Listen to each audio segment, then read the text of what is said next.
Live news, खबर तो पक्की है। नमस्कार, मैं शंभू कुमार, आप देख रहे हैं लाइव 24 न्यूज। मेरे साथ हाई कोर्ट के जाने माने वकील शिवनंदन भारती जी हैं। बीपीएससी आंदोलन का तकरीबन 15 दिन बीत चुका है। प्रशांत किशोर गांधी मैदान में बैठ गए हैं।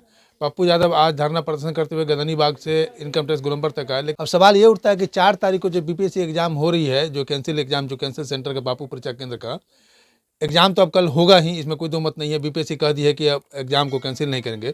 सर, ये आंदोलन जो हो रहा है, छात्र अभी भी आशान्वित हैं। मैं प्रशांत किशोर कह रहे हैं कि अब कोर्ट जाएंगे, पप्पू यादव भी कोर्ट जा रहे हैं। तो आपको लगता है कि छात्र को लोग गोली देने की बात हो रही है? देखिए, ये पॉलिटिकल बयान है, उस पर हम कुछ नहीं बोलेंगे। अपनी अपनी लोगों की राजनीति है। यदि कोर्ट में ही आना होता तो फिर इतना, मान लीजिए, गांधी मैदान में अनशन पे बैठने की क्या आवश्यकता थी? छात्रों को लाठी डंडे लगे, उसकी क्या आवश्यकता थी? तब तो बहुत इत्मीनान से वो सब पेटिशनर बनते और कोर्ट में आ जाते। लेकिन कोर्ट में जब आइएगा तो वकील को तो फ़ायदा ही है। कोई वकील ये नहीं कहेगा कि केस नहीं करिए। लेकिन एक बात बहुत ही बेबाकी से मैं कह रहा हूँ कि जब न्याय के सारे रास्ते बंद हो जाते हैं तब लोग न्यायपालिका की ओर देखते हैं। कोर्ट में इतना लंबा भीड़ है, इतनी विहित प्रक्रियाओं का पालन करना पड़ता है कि तब तक बहुत सारे मैटर इनफ्रैक्चर्स कर जाते हैं। अगर आप मान लीजिए कि कोई आदमी बीमार है, हॉस्पिटल में उसको जगह चाहिए, बेड चाहिए, सरकार या हॉस्पिटल प्रशासन उसको बेड नहीं दे रही है। अब वो आदमी को कुछ नहीं होगा, कोर्ट जाएंगे तो जब तक वो कोर्ट में आपका नंबर आएगा तब तक आदमी मर जाता है। तो मैटर ही इनफ्रैक्चर्स कर गया, सब्जेक्ट मैटर ही कोलैप्स कर गया। अभी 4 तारीख को एग्ज़ाम होना चाहिए कि नहीं होना चाहिए, उसको एग्ज़ाम को रोकने की बात थी। तो 4 तारीख को आप कैसे एक दिन में कोर्ट में आप जाके आदेश ले लीजिएगा? तो पहले से ही ये स्ट्रेटजी होनी चाहिए कि नहीं, हमको कोर्ट में भी जाना चाहिए, किसी भी कीमत पर एग्ज़ाम को रोकना चाहिए। कोर्ट जाना, कोर्ट में केस कर देना और केस को जीतना, दोनों अलग अलग बातें हैं। तो ये कह देना कि प्रशांत जी की टीम या कोई भी व्यक्ति जो कह रहे हैं कि हम लोग कोर्ट में भी देखेंगे, तो मुझे नहीं लग रहा है कि कोर्ट में भी जाने से इस एग्ज़ाम को लेकर बहुत बड़ा कोई चीज़ होने वाला है। क्योंकि कोर्ट की व्यवहारिकताएँ ऐसी है जो विहित प्रक्रियाओं का पालन करना पड़ता है। तो वो जो इतना प्रोसेस से गुजरना होता है कि उसमें वक्त बहुत लग जाते हैं, तब तक सारी चीज़ें ठंडा अवस्था में चला जाता है। और वास्तविक मतलब बात यह है कि सरकार भी चाह रही कि तुम कोर्ट चले जाओ, कि कोर्ट में यदि आदेश हो जाएगा तो सरकार अपने ऊपर भी पल्ला झाड़ लेगी कि मेरा आदेश नहीं है, कोर्ट का आदेश है, इसीलिए हम एग्ज़ाम को कैंसिल कर रहे हैं। अगर अभी एग्ज़ाम वो कैंसिल कर देते तो बहुत सारे जो छात्र का अच्छा एग्ज़ाम गया वो नाराज़ हो जाते। तो सरकार के लिए तो ऐसी स्थिति है कि ना उनको निगलते बन रहा है, ना उगलते बन रहा है। तो यही सब बातें हैं। इसीलिए मुझे नहीं लग रहा कि कोर्ट से भी अभी 4 तारीख, कल यानी कल से पहले, माने कल तक वाले जजमेंट पे, माने एग्जाम पर इस कोई भी हाई कोर्ट या सुप्रीम कोर्ट से कुछ नहीं होने वाला है। इतना मैं आपको आश्वस्त कर। सर, उस दिन मौर्य होटल के पास जो है, जेपी गोलंबर के मौर्य होटल के पास जो धरना प्रदर्शन हो रहा था, लाठीचार्ज जिस तरह से पुलिस ने किया, उसमें आप भी गवाह थे।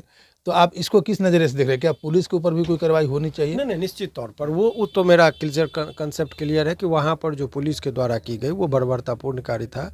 वो इतनी निर्लजतापूर्ण तरीके से बात को झूठा बोल दिए कि हम लाठीचार्ज ही नहीं किए। ये एक उच्च पद पे बैठे हुए किसी भी पदाधिकारी के लिए शोभनीय नहीं है। हाँ, लाठीचार्ज हुई, आप उसको एक्सेप्ट कीजिए कि पुलिस का अपना काम होता है कि मान लीजिए कोई विधानसभा में घुसना चाहेगा कोई आदमी, आपको पता होना चाहिए कि जब भारत छोड़ो आंदोलन चला था 1942 में, तो उसी में 7वां शहीद जो हुए थे, लोग बोले थे कि हम सचिवालय के अंदर घुसेंगे, नहीं घुसने दिया गया था, गोलियों से भून दिया गया था। अभी मारा गया था, 7 लोग मरे भी थे। अभी यहीं पर आप देख लीजिए, जो बहुत सारी ऐसे उदाहरण हैं।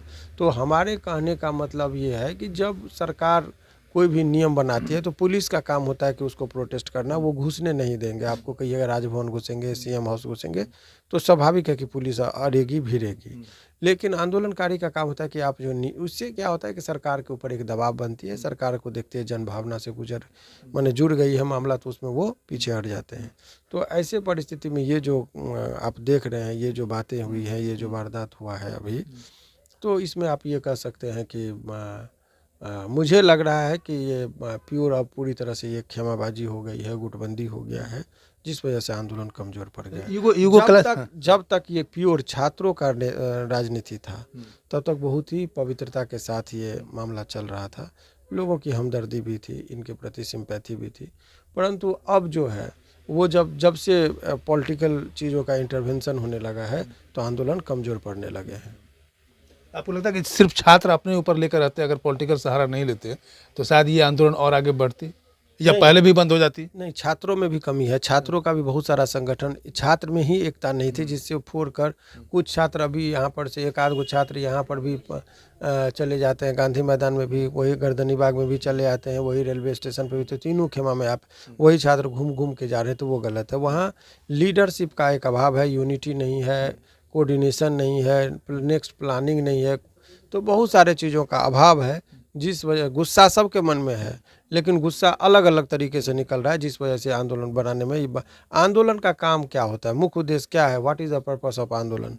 आंदोलन का मुख्य उद्देश्य होता है कि आप सरकार पर दबाव, मनोदबाव बना सके, तो ये दबाव बनाने में विफल है, क्योंकि वो छीट फूट बातें हो रही है।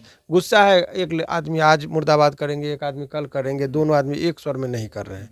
यदि एक स्वर में मुर्दाबाद होता तो सरकार पर दबाव बनती और ये एग्जाम क्या बहुत बड़ा चीज सभी परिवर्तन लाया जा सकता है। लास्ट सवाल ये रहेगा कि सर, जिस तरह से आयोग इस बात को मान लिया कि पापू परीक्षा परिसर में जो एग्जाम हुआ वहाँ अनियमितता बरती गई थी, तो जब एक सेंटर के लिए अनियमितता बरती गई, उसी सेंटर को लेकर के 18,000 विद्यार्थी उसमें मतलब प्रेजेंट थे एग्जाम देने के लिए, उनका एग्जाम कैंसिल कर दिया गया, फिर दोबारा 18,000। ये आपको नहीं लगता है कि 18,000 जो पहले दे चुके हैं विद्यार्थी बाकी सेंटर, दोनों के बीच में वो हो जाए, नज़रअंदाज करने वाली बात हो जाएगी, या मतलब ईमानदारी नहीं बरती जाएगी दोनों के बीच में? इस यहाँ पर भी आयोग को मान करके पूरे सेंटर को एग्जाम कैसे करना? नहीं, वो सब तो इशू तो ये छात्र जो आप बात कर रहे हैं वो तो उठाया ही जा रहा है, उस इशू को उठाने में कोई हर्ज नहीं है। सवाल ये है कि सरकार, देखिए बहुत सारा है कि नीतीश जी को भी मन में बैठ गया है कि वो अपने आप को बिहार का अस्थाई राजा मान चुके हैं। उनके पास देखिए वो जानते हैं कि समीकरण से चलता है। अभी भले ही छात्र चीख ले, चिल्ला ले, अब राजनीति नेता भी 75 साल 80 साल का लोकतंत्र जो है उसमें नेता भी मैच्योर हो गए कि अब जनता को कैसे हमको डील करना है। तो वो जान रहे हैं कि भाई अभी कुछ भी कर देंगे, वहाँ पर मंदिर मस्जिद के नाम पर, जाति के नाम पर लोग वोटिंग के टाइम में केवल वही फैक्टर रह जाता है, भूख भय और भ्रष्टाचार का कोई मुद्दा नहीं रह जाता है। इसीलिए इस सब चीज़ों को बहुत नज़रअंदाज करें, मिलना भी नहीं पसंद कर रहे। मनोबल तो देखिए नेताओं का इतना बढ़ गया कि अपनी ही जनता चीख चिल्ला रही है, लाठी चलवा दे रहे हैं, लेकिन कहते हैं भेंट तक नहीं करेंगे, हमसे मिलना है तो हम मुश्किल है सेक्रेटरी से बात करो। तो तुम ये जो परंपरा चली है, तो ये जलील हो रहा है लोकतंत्र। अब लोगों को विकल्प नहीं है, किसको वोट दे, विपक्ष भी चुप है। अगर चीटफूट, अभी पप्पू यादव जी निर्दलीय मैंने MP चुने हैं, प्रशांत जी का कोई अभी पॉलिटिकल एस्टेब्लिशमेंट है नहीं, तो ऐसे परिस्थिति में इन दोनों को यदि आप छोड़ दीजिए तो कौन है जो इन लोगों के विपक्ष में, जब सत्ता पक्ष नहीं सुनता था तो विपक्ष के पास लोग पहुंचता था, और विपक्ष भी अभी कहाँ कुछ करे। ट्वीट कर देने से आदमी, यदि वोटिंग के टाइम में सब कहेंगे कि ट्वीट कर दें कि फलाना आदमी को हम जिता रहे हैं, तो जीत जाएगा क्या? तो वोटिंग के लिए तो हम लाइन में लगकर बूथ तक जाते हैं, अपने नेता के लिए खून पसीना बहाते हैं, लेकिन जब ये बारी आती है तो सभी लोग ट्वीट करते हैं। तो ये सबसे लोकतंत्र के प्रति निष्क्रियता लोगों की बढ़ रही है, तो ये सब एक बहुत ही दुखद घटना है।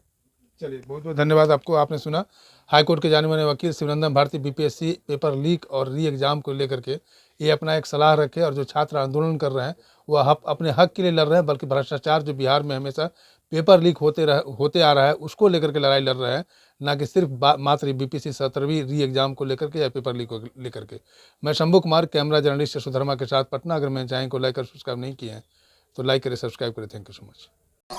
लाइव न्यूज, खबर तो पक्की है।